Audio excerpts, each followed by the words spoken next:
Halo, selamat pagi pemirsa di Kota Medan, Riau, Palembang, dan daerah lain di Sumatera. Selama 30 menit ke depan kami akan mengabarkan informasi menarik dari wilayah Sumatera dan sekitarnya. Bersama saya Anggia Eboni, inilah kabar Sumatera.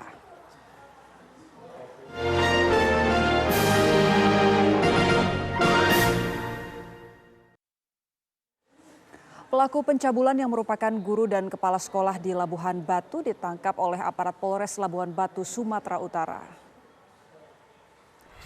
Kasus itu terungkap dari pengaduan seorang korban pada 21 Mei lalu yang mengalami dugaan pencabulan. Korban kemudian mengadukan kasus ini ke orang tuanya di keesokan harinya. Pelaku kemudian melarikan diri ke wilayah Aceh, tepatnya di wilayah Aceh Tamiang. Berdasarkan pemeriksaan polisi, ternyata aksi bejat pelaku sudah dilakukan sejak 2020 dan terdapat 9 korban. Pelaku rata-rata melakukan aksi bejatnya di lingkungan sekolah itu, diantaranya di ruang guru, kantin, dan aula sekolah.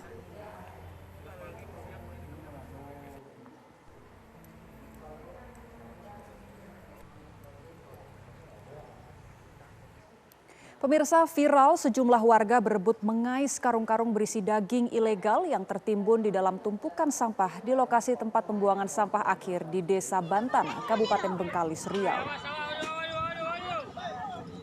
Terlihat dalam video, warga nekat menggali dan memungut kembali karung-karung berisi daging yang sudah tertimbun tanah tersebut agar dapat dijual kembali. Karung-karung berisi daging ilegal ini merupakan barang bukti hasil tangkapan kantor Bea Cukai Bengkalis yang dimusnahkan di lokasi tempat pembuangan sampah akhir. Kejadian tersebut terjadi 1 hari usai Bea Cukai menggelar acara pemusnahan secara simbolis.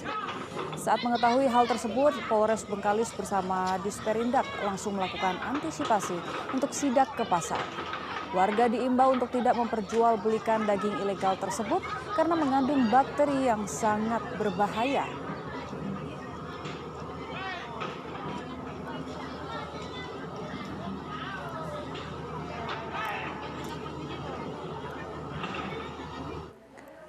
Inspektorat Pemkot Bandar Lampung mendatangi rumah pelaku penganiayaan terhadap asisten rumah tangga.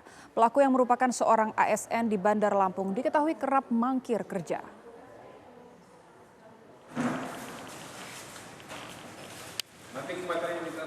Pasangan ibu dan anak problematik ini telah ditetapkan polisi sebagai tersangka penganiayaan asisten rumah tangga mereka. Setelah Suhaida alias Oma dan Septi sang anak ditetapkan jadi tersangka, Inspektorat Pemerintah Kota Bandar Lampung mendatangi rumah kedua perempuan kejam itu di Jalan Pulau Legundi, Gang Kenari, Kelurahan Sukabumi, Bandar Lampung. Inspektorat mendatangi rumah keduanya karena Septi adalah ASN pemerintah Kota Bandar Lampung. Septi diketahui kerap bolos kerja. Ya, kerap bolos kerja, tapi kalau ART salah langsung dianiaya. Saat ini Inspektorat sedang melakukan kajian kasus dan mendampingi para asisten rumah tangga yang jadi korban Septi dan ibunya. Ini lagi Inspektorat lagi mendalami. Kemarin Inspektorat sudah ke sana, karena orangnya kan agak tertutup. Di kantor juga jarang masuk katanya. Ini yang kita takutkan. Dan kita juga pemerintah tidak mau mengambil keputusan yang langsung seperti apa, kita pelajari dulu. Kalau misalnya ada hal-hal yang memang harus kita lakukan. Yang membuat miris adalah Suhaidah alias Oma adalah seorang pensiunan guru yang semestinya terbiasa memberikan pendidikan yang baik. Kasus kekejaman di rumah Septi dan ibunya itu terungkap setelah 2 asisten rumah tangga mereka yang masing-masing berusia 23 dan 15 tahun kabur dan lapor ke polisi. Kedua korban mengaku ditelanjangi dan dianiaya jika berbuat salah. Dari Bandar Lampung, Pujiansyah, TV One mengabarkan. Terbukti bersalah membawa narkotika jenis sabu seberat 75 kg dan pil ekstasi berwarna pink berlogo C sebanyak 40.000 butir. 2 anggota TNI aktif di jajaran Kodam 1 Bukit Barisan yang bertugas di Kodim Asahan dan Batalion Yonif Simbisa Tanah Karo divonis penjara seumur hidup dan dicopot dari anggota TNI.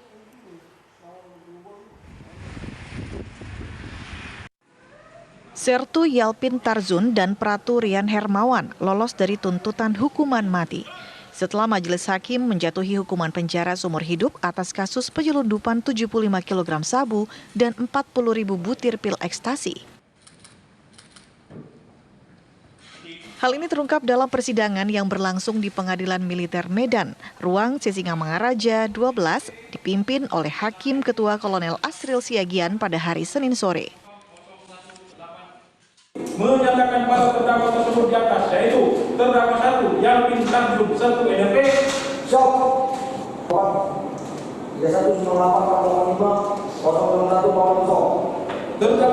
terdakwa 2 Rian Hermawan Pratu NRP, 316048343037. Terbukti salah sah dan meyakinkan bersalah pelanggaran tindak pidana tanpa hak dan melawan hukum, menerima dan menyerahkan narkotika golongan 1, memidana para terdakwa oleh karena itu dengan pidana terdakwa 1, pidana pokok penjara seumur hidup, pidana tambahan dipecat dari dinas militer, terdakwa 2, pidana pokok penjara seumur hidup, pidana tambahan dipecat dari dinas militer. Adapun hal yang memberatkan kedua terdakwa yakni menjemput dan membawa narkotika dan tidak mendukung program pemerintah dalam memerangi narkoba demi masa depan anak bangsa. Selain itu, sebelumnya kedua terdakwa tersebut juga pernah berhasil melakukan penyelundupan 7 kg sabu-sabu serta tidak mengindahkan arahan pimpinan untuk memerangi narkoba. Usai mendengarkan putusan oleh Hakim Ketua, kedua terdakwa menangis dan sempat bersujud di depan majelis hakim. Majelis hakim pun memerintahkan agar kedua terdakwa berkonsultasi dengan penasihat hukumnya. Berita ini sekaligus mengklarifikasi berita yang tayang di program Apa Kabar Indonesia Malam. Dari Medan, Sumatera Utara, Yoga Syahputra, TV One mengabarkan. Pemirsa, Kabar Sumatera akan kembali sesaat lagi, tetaplah bersama kami.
Aktual, faktual, dan lengkap adalah landasan sebuah berita menghasilkan perspektif secara tepat. Dengan dukungan teknologi terkini, hadir untuk Anda tvOneNews.com sebagai platform terintegrasi antara broadcast newsroom dan media digital. Akses segera tvOneNews.com melalui website maupun smartphone Anda berbasis Android dan iOS. tvOneNews.com.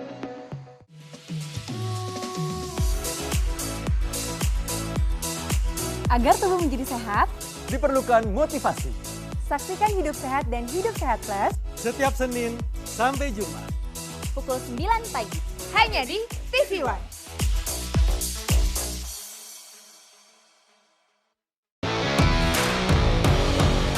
Laga para petinju terbaik dunia disaksikan jutaan pasang mata.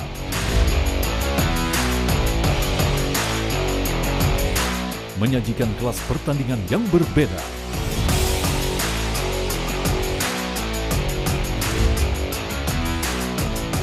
Saksikan Best World Boxing hanya di TV One. Assalamualaikum warahmatullahi wabarakatuh. Karena apapun yang dilakukan pemerintah, kalau rakyat tidak percaya, itu akan kehilangan trust. Saya percaya orang-orang yang duduk di pemerintahan tahu apa yang harus dilakukan. Peranan dari pemerintah daerah itu menjadi kunci memimpin untuk pelaksanaan penanggulangan COVID. Karena rumah sakit ini penuh, akhirnya tidak ada pilihan lain kecuali isolasi mandiri. Saksikan Catatan Demokrasi Selasa pukul 20 waktu Indonesia Barat live hanya di TV One. Menghadirkan informasi penting dan menarik. Kasus penularan varian Omicron di Jakarta Barat. Lembaga negara kita memastikan kesehatan terjaga di dunia yang mereka menawarkan melalui media sosial. Semua tersaji lengkap menemani waktu siang Anda.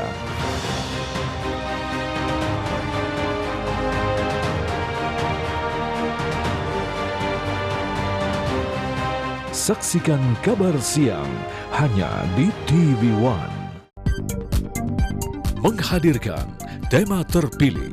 Sejumlah persiapan terus dilakukan jelang keberangkatan kloter pertama calon jemaah haji dari berbagai daerah.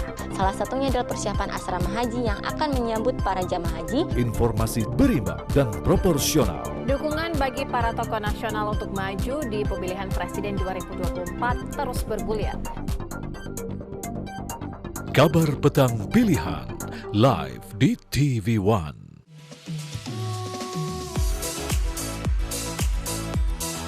Agar tubuh menjadi sehat, diperlukan motivasi.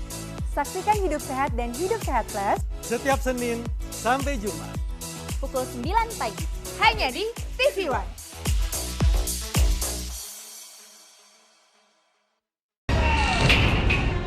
Kita menemukan perlakuan kejam dan tidak manusiawi yang kita duga sebagai perbudakan modern dan juga perdagangan manusia. Anak saya lebam-lebam, gusiknya luka, cuma bisa minum, kemudian mata juga lebam.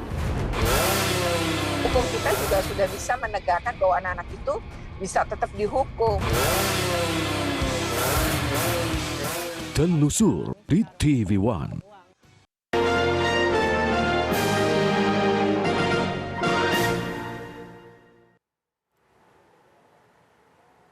Pemirsa, survei elektabilitas 3 bakal calon presiden 2024 masih bersaing ketat antara Ganjar Pranowo, Prabowo Subianto, dan Anies Baswedan. Berdasarkan survei LSI Deni JA terbaru, Prabowo unggul di 3 provinsi, sementara Ganjar unggul di 2 provinsi lainnya dari 5 provinsi yang disurvei. Sementara itu survei terbaru SMRC, elektabilitas Ganjar masih yang tertinggi.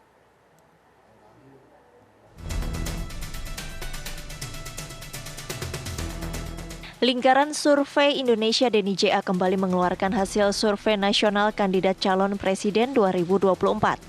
Ketua Umum Gerindra Prabowo Subianto unggul di 3 provinsi dibandingkan Ganjar Pranowo dan Anies Baswedan.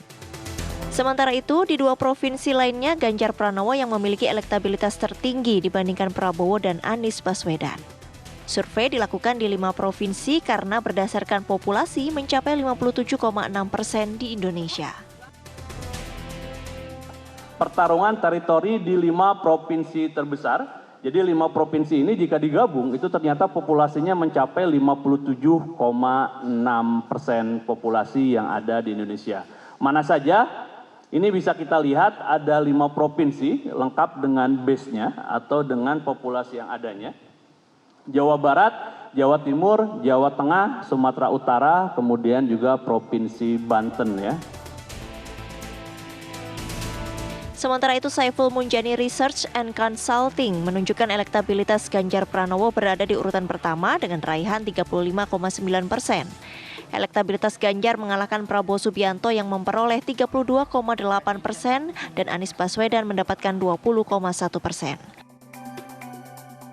Jika pemilihan presiden diadakan ketika survei terakhir dilakukan pada 23 sampai 24 Mei 2023, dan yang bersaing hanya 3 nama, maka Ganjar Pranowo mendapat dukungan 35,9%, kemudian Prabowo Subianto 32,8%, kemudian Anies Baswedan 20,1% dan ada 11,3% yang belum tahu.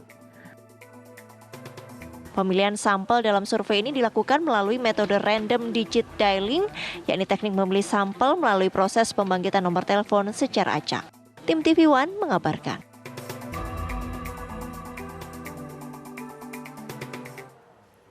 PT KAI tengah melakukan sejumlah modifikasi interior kereta ekonomi untuk lebih memberikan kenyamanan bagi penumpang.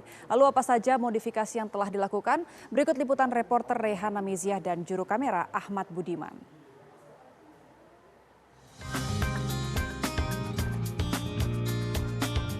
Saat ini PT KAI tengah melakukan modifikasi kursi serta interior kereta ekonomi non-subsidi. Melalui modifikasi ini, jumlah kursi yang tadinya berkapasitas 80 tempat duduk kini menjadi 72 tempat duduk sehingga memberikan kesan yang lebih luas. Tidak hanya itu, modifikasi juga dilakukan pada toilet dengan nuansa yang lebih mewah menggunakan toilet duduk. Perbedaannya tuh satu, kursi ini bisa diputar, bisa mengikuti arah kemana kereta. Yang kedua, kursinya itu harus bisa comfort. Untuk tinggi yang kita desain itu sampai orang tingginya 190. Kita sudah uji cobakan ke tinggi, kemarin orang tingginya 185, 185, itu bisa mengakomodir, bisa comfort. Juga masalah busanya sendiri pun gimana caranya busanya itu bisa nyaman di penumpang. Karena target kasihan penumpang ekonomi itu gimana yang kami pikir itu bisa lebih meningkatkan level of service-nya PT KAI dan mengadopsi apa keinginan penumpang mulai dari softnya busa, ketebalan busa, terus bisa nyaman, bisa juga mengikuti arah kereta, bisa diputar kursinya, jadi seperti eksekutif, tapi ini adalah kereta ekonomi. Pemirsa, PT Kereta Api Indonesia yang semula berkapasitas kereta ini 80 penumpang, sekarang dikurangi menjadi 72 penumpang tanpa mengurangi beberapa fasilitas yang ada. Selain itu, fasilitas yang pemirsa dapat manfaatkan juga adalah toilet, di mana toiletnya sendiri ini didesain dengan sedemikian rupa dan juga ini tentunya mengedepankan kenyamanan dan juga keamanan bagi masyarakat, terutama yang melakukan perjalanan jauh. Selain itu juga pemirsa, ini AC-nya sendiri saya bisa merasakan bahwa ini sangat dingin sekali pemirsa, sangat sejuk, sangat nyaman juga, sehingga para pemirsa jikalau nanti ingin melakukan perjalanan atau ingin melakukan traveling di keluar kota, tidak perlu khawatir karena ini semua yang sudah dipersiapkan di sini adalah fasilitas-fasilitas unggulan yang diberikan oleh PT KAI Indonesia. Dari Jakarta, Rehana Meziah, Ahmad Budiman, TV One mengabarkan. Presiden Joko Widodo secara resmi meluncurkan logo pohon hayat sebagai logo Ibu Kota Negara Nusantara.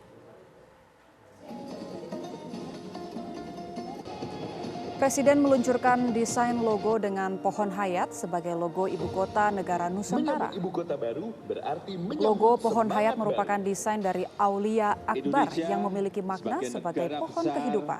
Harus berani melangkah nilai-nilai luhur tanah air kita. Logo tersebut dipilih masyarakat berdasarkan voting. Presiden Jokowi berkeyakinan logo pohon hayat memiliki filosofi yang sejalan dengan semangat pembangunan IKN. Sebelumnya, Presiden Jokowi mengumumkan pemilihan logo IKN ini telah dilakukan dengan sistem voting di situs IKN. Adalah 185 juta rupiah.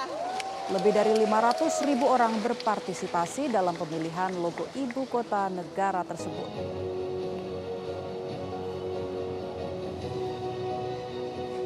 Wildan Ilham mendesain logo yang terinspirasi dari Zamrud. Logo yang terpilih bertema pohon hayat.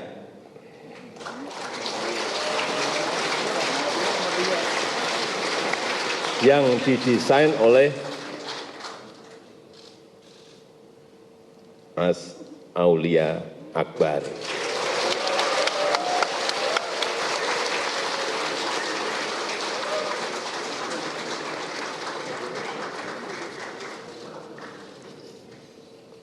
Ini pohon hayat ini adalah pohon kehidupan dan Kita semuanya berharap logo Pohon Hayat ini akan menginspirasi IKN untuk menciptakan tempat kehidupan baru bagi kita semuanya yang menjadi sumber kehidupan bagi seluruh masyarakat Indonesia nantinya.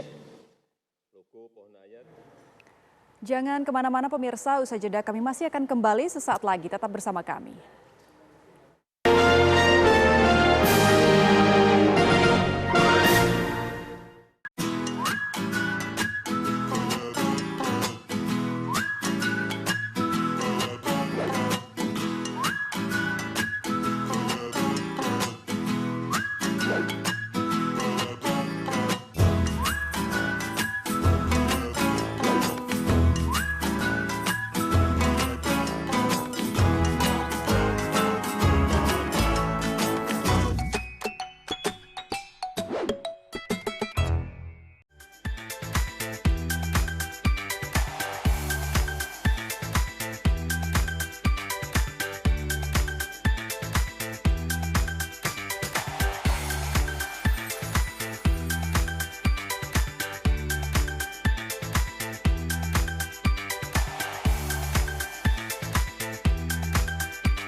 Agar tubuh menjadi sehat, diperlukan motivasi.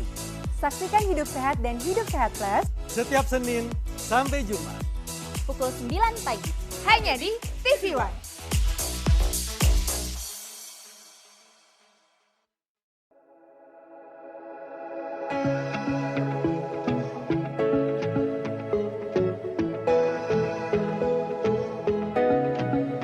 Aktual, faktual, dan lengkap adalah landasan sebuah berita menghasilkan perspektif secara tepat. Dengan dukungan teknologi terkini, hadir untuk Anda tvOneNews.com sebagai platform terintegrasi antara broadcast newsroom dan media digital. Akses segera tvOneNews.com melalui website maupun smartphone Anda berbasis Android dan iOS. tvOneNews.com. Laga para petinju terbaik dunia disaksikan jutaan pasang mata.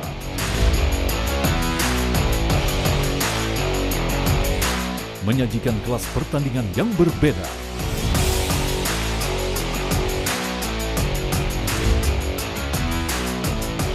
Saksikan Best World Boxing hanya di TV One. Assalamualaikum warahmatullahi wabarakatuh. Karena apapun yang dilakukan pemerintah, kalau rakyat tidak percaya, itu akan kehilangan trust. Saya percaya orang-orang yang duduk di pemerintahan tahu apa yang harus dilakukan. Peranan dari pemerintah daerah itu menjadi kunci memimpin untuk pelaksanaan penanggulangan COVID. Karena rumah sakit ini penuh, akhirnya tidak ada pilihan lain kecuali isolasi mandiri. Saksikan Catatan Demokrasi Selasa pukul 20 waktu Indonesia Barat live hanya di TV One. Menghadirkan informasi penting dan menarik. Kasus penularan varian Omicron di Jakarta Barat lembaga negara kita dan pastikan kesehatan terjaga di dunia yang mereka menawarkan melalui media sosial. Semua tersaji lengkap menemani waktu siang Anda.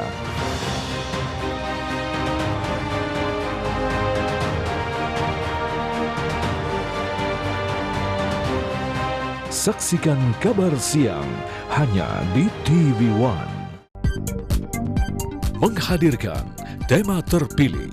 Sejumlah persiapan terus dilakukan jelang keberangkatan kloter pertama calon jemaah haji dari berbagai daerah. Salah satunya adalah persiapan asrama haji yang akan menyambut para jemaah haji. Informasi berimbang dan proporsional. Dukungan bagi para tokoh nasional untuk maju di pemilihan presiden 2024 terus bergulir. Kabar Petang Pilihan live di TV One.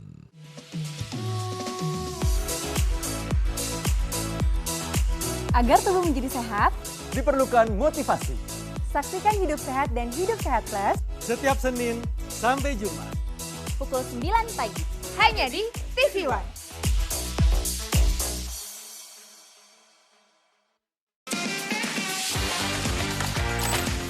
tv1news.com, portal web terintegrasi, aktual, cepat dan lengkap. Menyajikan berbagai informasi dengan inovasi digital terkini, berbagai kanal unggulan untuk Anda kunjungi. News, daerah, lifestyle, religi, dan kanal khusus G20. tv1news.com, aktual, cepat dan lengkap, layanan konten digital terbaik untuk Anda.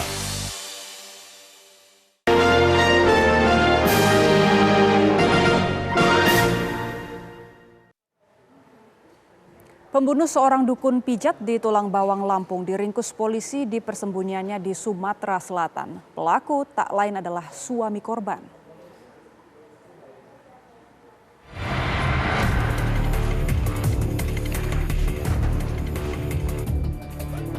2 hari dalam pelarian, pembunuh seorang dukun pijat di Tulang Bawang, Lampung diringkus Polsek Banjar Agung. Pelaku Nana bersembunyi di gubuk yang berada di Pegunungan Mekakau, Ogan Komering Ulu Selatan, Sumatera Selatan. Pak, siapa namanya, Pak? Namanya siapa? Pak Yana, ya. Nana tak lain suami korban. Ia membunuh istrinya Yuminatun karena sakit hati digugat cerai dan mengetahui istrinya sudah menikah siri dengan pria lain. Terus nanya-nanya masalah tentang apa kamu bisa menikah. Dia jawab, ya karena kamu udah nyerah saya. Kapan aku nyerah kamu? Kayak gitu. Terus memang kamu seorang perempuan pengkhianat. Dulunya kayak gitu, kok sekarang sudah kayak gini, menikah sama orang tanpa izin saya. Nana lalu dibawa ke Polres Tulang Bawang, Lampung untuk menjalani pemeriksaan. Selain itu, polisi juga kembali menyisir rumah di mana pembunuhan terjadi untuk mengambil barang bukti golok yang digunakan untuk menghilangkan nyawa sang istri. Dari Lampung, Herlianto, TV1 mengabarkan. Polda Sumatera Utara melakukan penggerebekan di sebuah pergudangan yang dijadikan lokasi perjudian. Selain mengamankan 50 orang, polisi juga menyita puluhan mesin perjudian.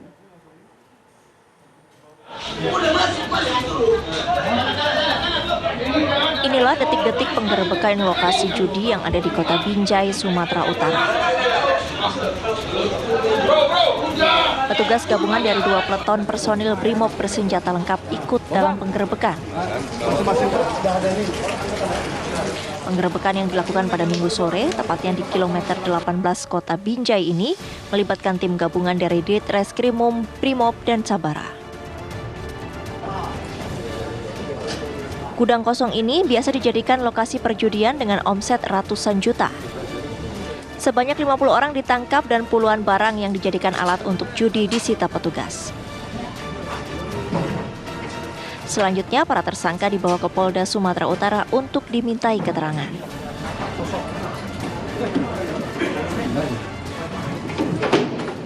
Penggerebekan yang diduga lokasi perjudian. Penggerebekan itu didasarkan atas laporan masyarakat terkait dengan aktivitas yang ada di gudang tersebut. Penyidik mengamankan lebih dari 50 orang yang berada di dalam gudang tersebut sedang melakukan aktivitas perjudian, dan penyidik juga berhasil mengamankan puluhan barang bukti atau alat yang digunakan untuk judi. Dari hasil pemeriksaan sementara, diketahui ada 6 orang yang dicari karena diduga sebagai panitia dan pemilik lahan. Hingga kini, pihak kepolisian masih melakukan penyelidikan. Dari Medan, Sumatera Utara, Yoga Saputra, TV1 mengabarkan. Ya, informasi tadi sekaligus menutup jumpa kita dalam Kabar Sumatera hari ini. Pemirsa, mewakili segenap tim yang bertugas, saya Anggia Eboni, pamit undur diri. Terima kasih atas kebersamaan Anda. Sampai jumpa.